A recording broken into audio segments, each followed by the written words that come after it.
A editora Nossa Cultura, em parceria com a Campus Elsevier, apresenta Pai Rico, Pai Pobre, de Robert Kiyosaki.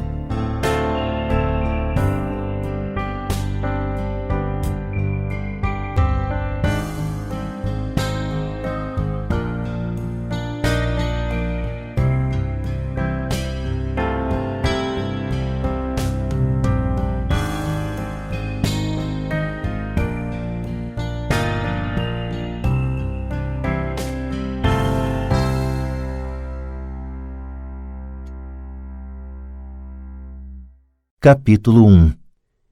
Tive 2 pais, um rico e outro pobre.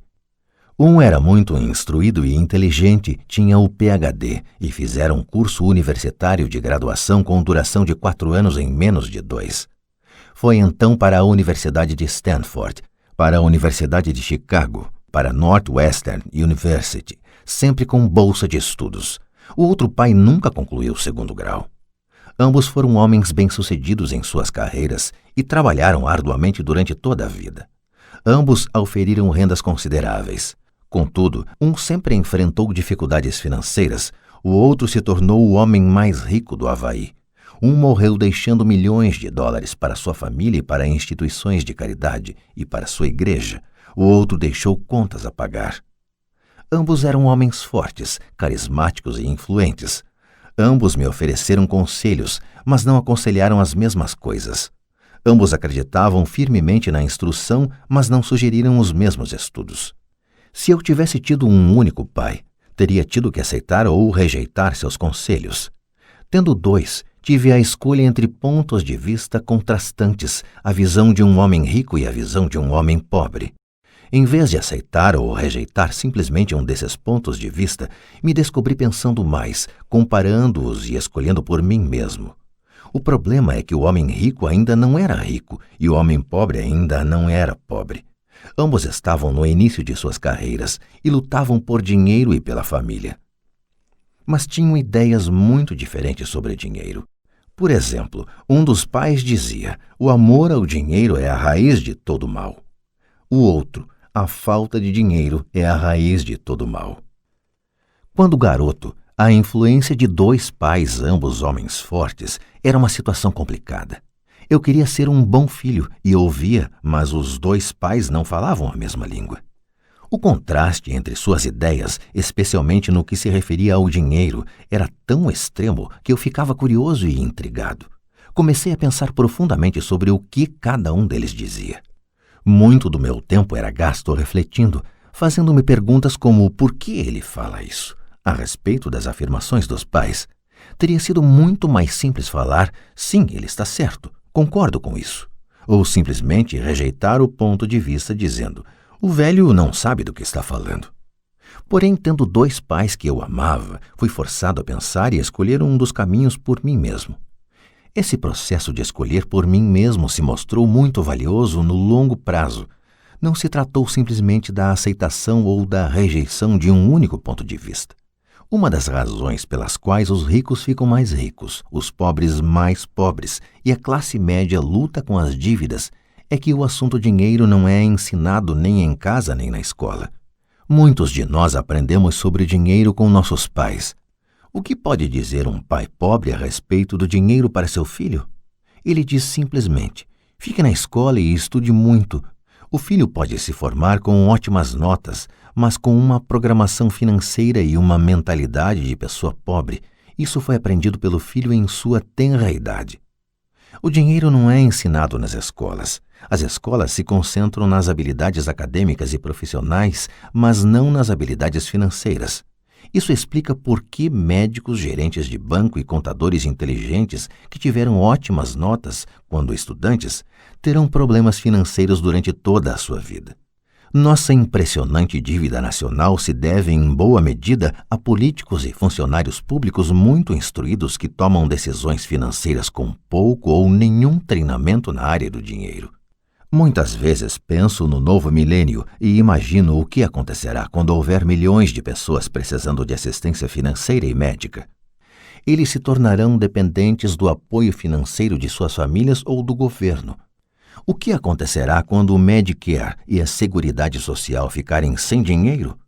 Como uma nação sobreviverá se ensinar sobre dinheiro continuar sendo tarefa dos pais, cuja maioria será ou já é pobre? Como tive 2 pais a me influenciar, aprendi com ambos. Tive que refletir sobre os conselhos de cada um deles e, ao fazê-lo, percebi o poder e o impacto dos nossos pensamentos sobre nossa própria vida. Por exemplo, um pai costumava falar: "Não dá para comprar isso."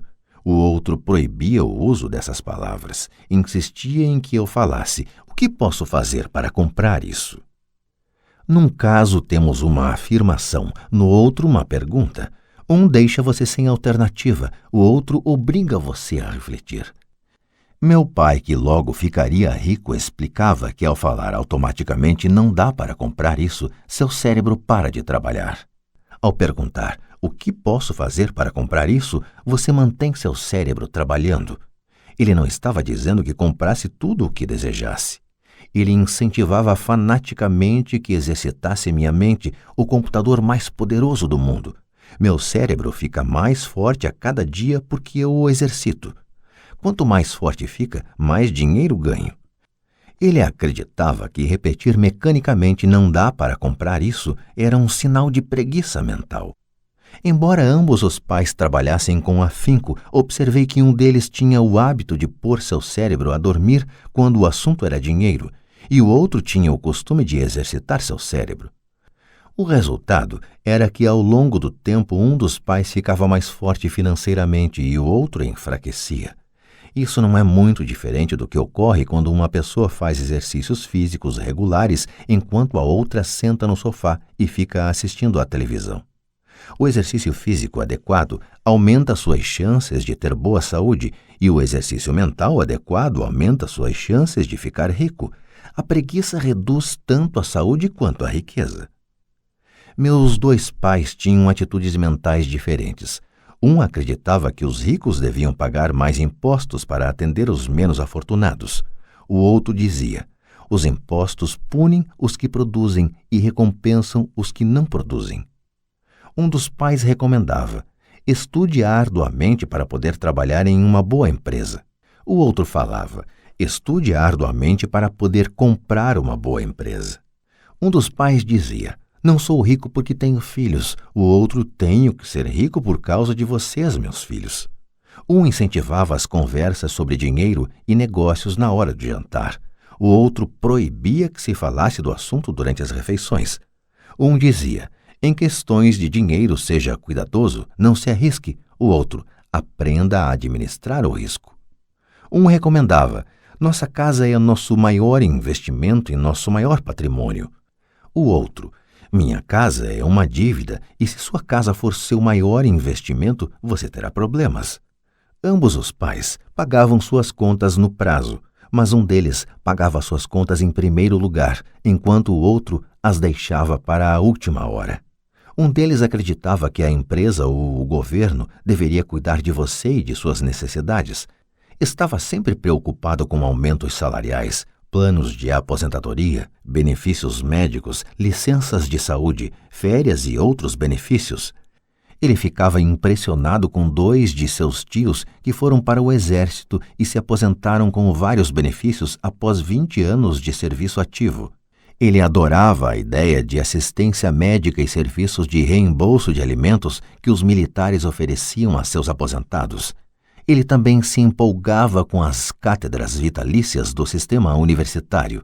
A ideia de estabilidade no emprego e benefícios trabalhistas lhe parecia às vezes mais importante do que o próprio emprego. Dizia frequentemente: "Trabalhei muito para o governo, mereço essas mordomias." O outro pai acreditava na total autossuficiência financeira.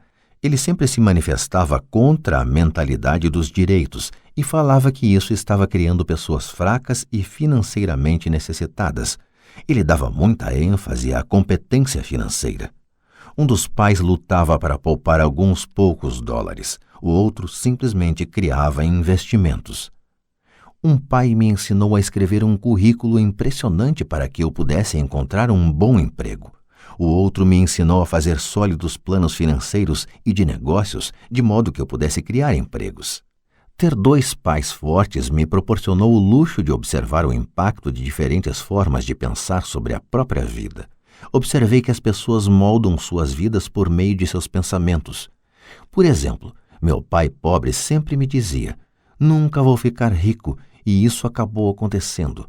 Meu pai rico, por outro lado, sempre se referia a si próprio como sendo rico. Ele dizia coisas como: "Sou um homem rico e pessoas ricas não fazem isto." Mesmo que estivesse totalmente quebrado após um revés financeiro, ele continuava a se considerar um homem rico. Ele se justificava dizendo: "Há uma diferença entre ser pobre e estar quebrado. Estar quebrado é algo temporário, ser pobre é algo eterno." Meu pai pobre dizia: "Não ligo para dinheiro", ou "O dinheiro não é importante." Meu pai rico sempre dizia: "Dinheiro é poder."